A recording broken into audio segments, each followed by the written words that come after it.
Sebelum menonton, jangan lupa like, subscribe, dan tekan tombol lonceng. Selamat menyaksikan. Halo sahabat Eljon, kembali lagi di Eljon Medical Forum bersama saya Cynthia, dan tentunya di Eljon Medical Forum ini kita akan membahas seputar dunia kesehatan. Hari ini kita akan bahas terkait dengan bullying ya atau perundungan, jadi bagaimana dampak bullying ini terhadap kesehatan mental anak. Nah, ini akan kita bahas bersama dengan narasumber kita sudah hadir bersama saya, Dr. Darien Cipta yang merupakan spesialis kedokteran jiwa atau psikiater.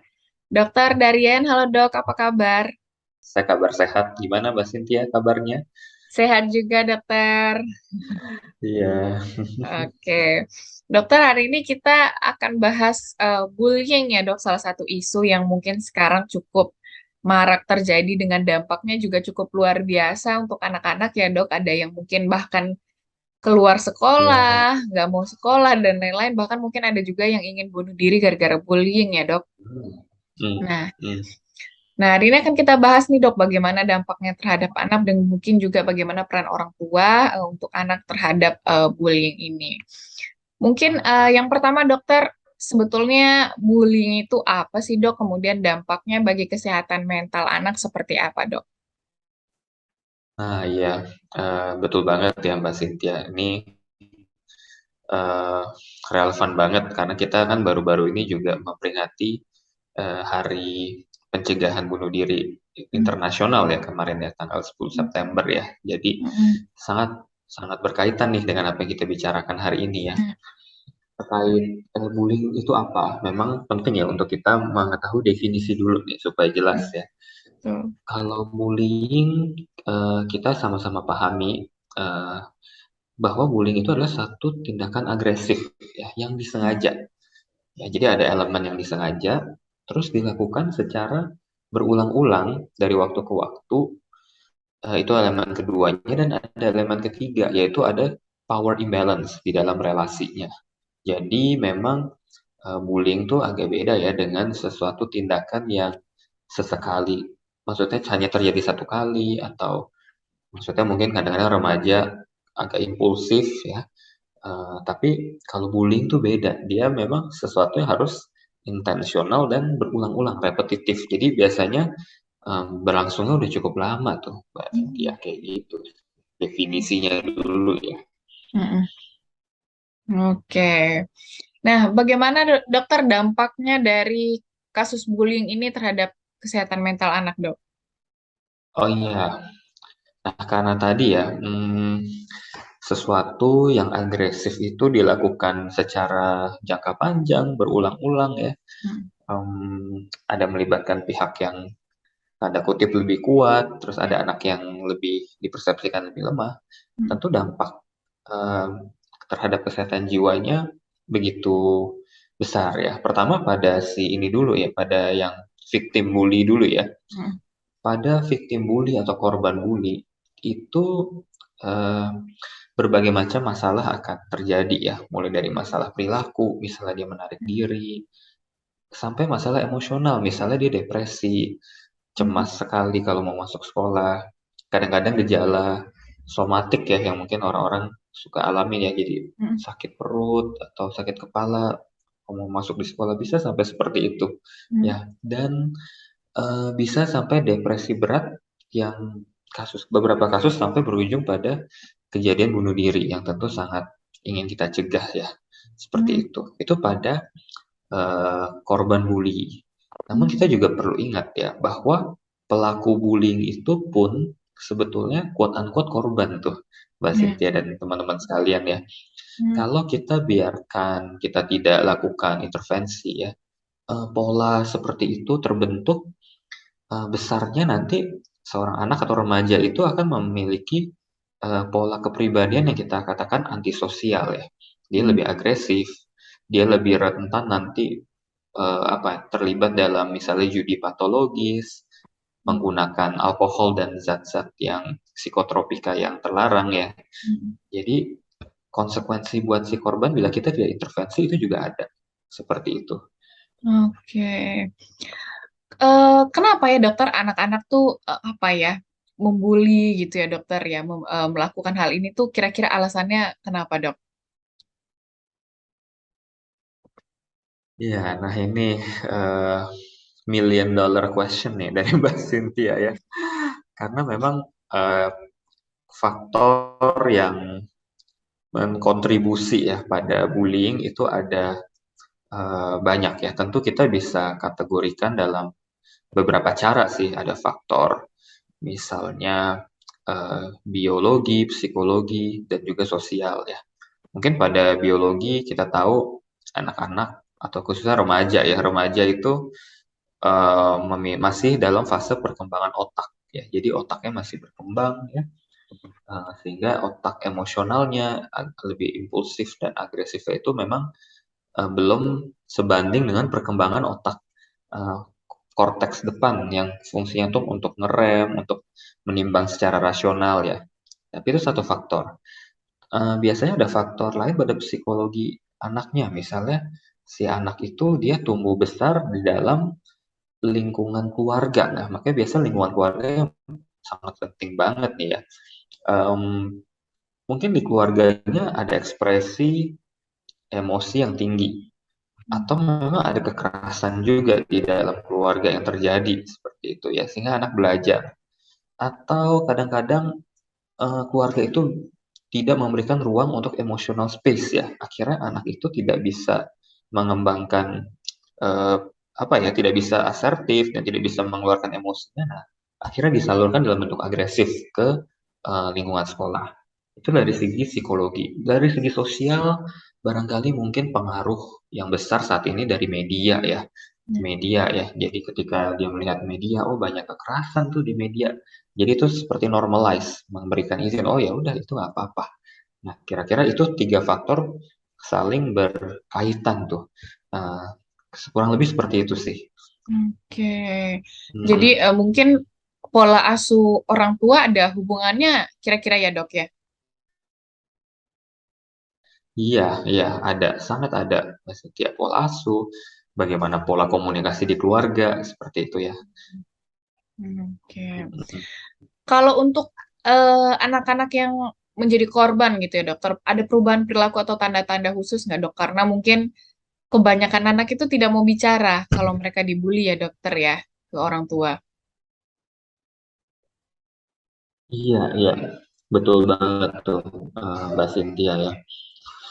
Nah, mengenali tanda-tanda ini memang butuh kepekaan dari kita ya, khususnya misalnya harusnya punya kemampuan ini, memang semua dari kita, tapi terlebih lagi orang tua dan sebenarnya guru di sekolah ya, atau kita pendidik lah dalam berbagai setting ya.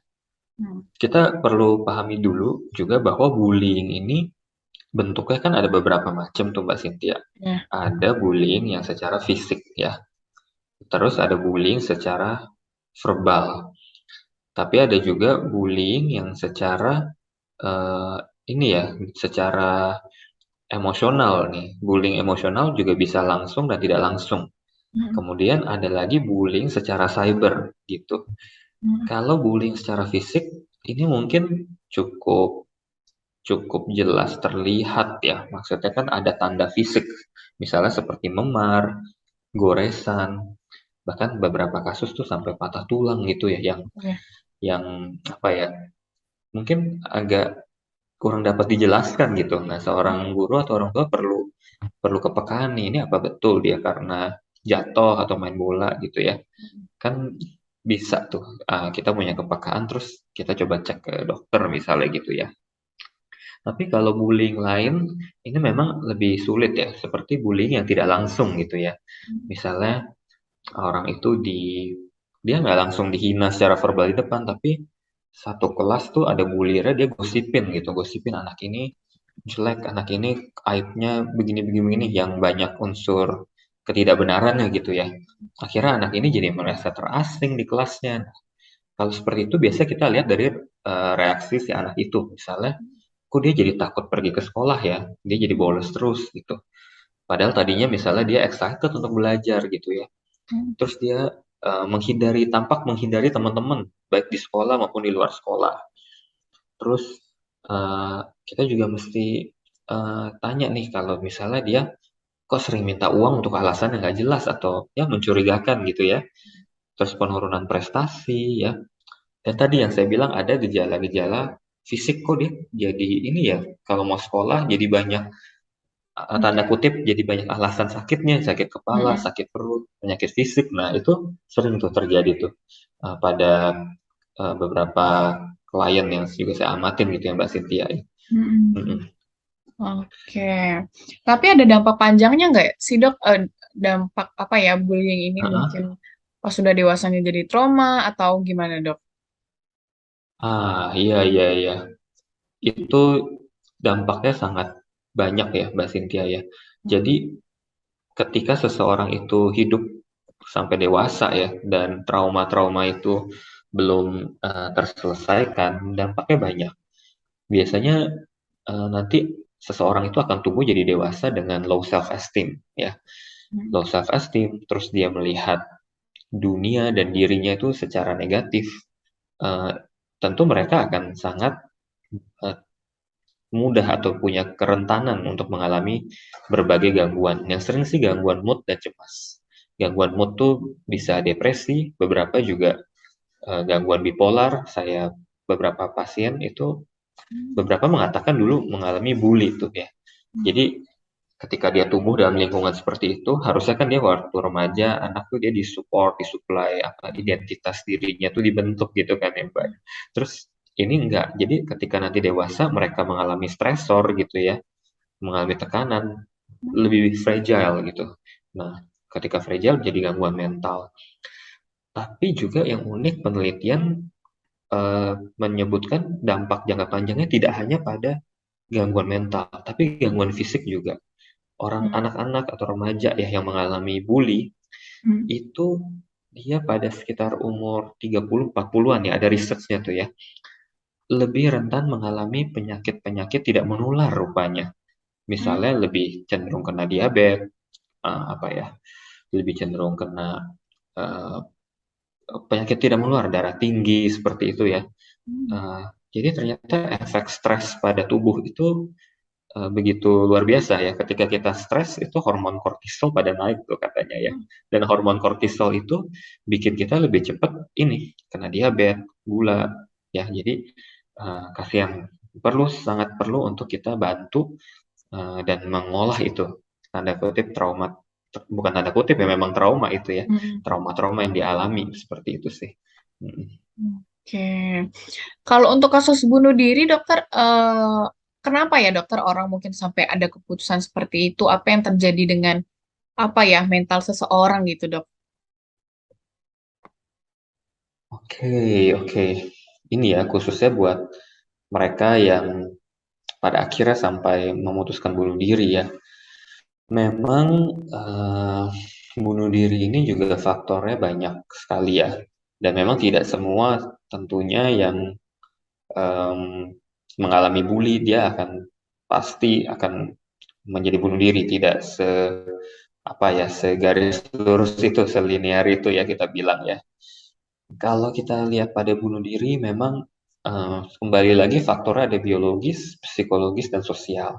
Biologis tadi terkait apakah dia punya gen-gen yang prone untuk depression, prone gen genetik yang prone untuk eh, apa suicidal. Kadang-kadang di family ada seperti itu. Hmm. Kemudian secara psikologis tadi, secara psikologis apakah eh, orang ini, individu ini itu dia ini ya cenderung untuk filtering on the negatif ya. Jadi kalau ada dia mengalami sesuatu, sedangkan sesuatunya itu positif, dia nggak menghitung itu dan dia tidak dimasukin ke dalam hati gitu. Itu Hmm. ada cognitive bias biasanya ya. Kemudian dia memandang orang lain itu jahat, dunia itu nggak adil buat dirinya. Nah, ketika hal-hal itu berlangsung dalam cukup lama dan nanti kena satu stresor yang besar, nah biasanya di situ tuh mulai muncul pikiran-pikiran, apakah lebih baik aku akhiri hidup aja. Nah biasanya tuh baru ide-ide yang sifatnya pasif. Aku lebih baik mati aja deh, tapi belum ada rencana. Nah, Hmm. tapi ketika itu ya, ketika misalnya eh, stresornya nggak selesai-selesai, nah ditambah faktor sosialnya nih, nggak ada yang mendukung dia, nggak ada daya dukung sosialnya, teman nggak ada, keluarga juga ternyata hubungannya rapuh gitu ya. Nah, di situ menyebabkan seseorang tuh rentan untuk mengakhiri hidup ya. Jadi mereka mungkin berpikir, buat apa hidup begitu menderita gitu ya. Banyak sih yang seperti itu, dan ketika tidak disupport, tidak ada ruang untuk mereka cerita, akhirnya mereka melakukan tindakan bunuh diri seperti itu, Mbak Cynthia. Berarti ada sedikit pengaruh gen juga ya dok ya tadi? Beberapa penelitian yang memang mencoba menemukan hal itu ya, tapi memang tidak satu gen tunggal ya, belum kita bisa, oh satu ini gara-gara ini, dan juga, dan kalau ada itu pun belum tentu terjadi. Misalnya kayak mungkin kayak kita penyakit diabetes ya, kita punya gen diabetes tapi tidak tentu kita jadi diabetes, tergantung pola hidup dan lingkungan kita ya. Ini juga sama, kalau kita punya pola hidup, kalau dalam mental berarti pola pikir. Nah, pola pikir yang sehat, kita misalnya mau menata mindset kita, belajar mindfulness misalnya ya, itu mungkin kita resikonya turun tuh. Terus kalau kita punya daya dukung sosial yang positif, kita punya relasi-relasi positif yang menghidupkan kita, yang bikin kita bisa jadi diri apa adanya. Nah, kita akan semakin terlindungi kayak gitu sih. Ya, jadi it's about sebetulnya balance antara risk factor sama protective factor, kayak begitu. Oke. Sahabat Eljon, tadi kita sudah mendengarkan dari Dr. Darian ya mengenai bagaimana dampak bullying terhadap kesehatan mental anak dan juga jangka panjangnya seperti apa. Tapi jangan kemana-mana, nanti kita akan lanjut lagi membahas mengenai dampak bullying tetap di Eljon Medical Forum.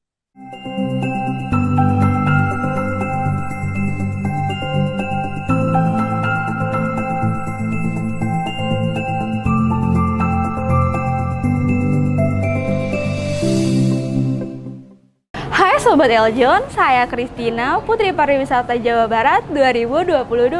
Sudah pernah nonton videonya kan? Nah, jangan lupa like, komen, dan share video ini ya. Terima kasih.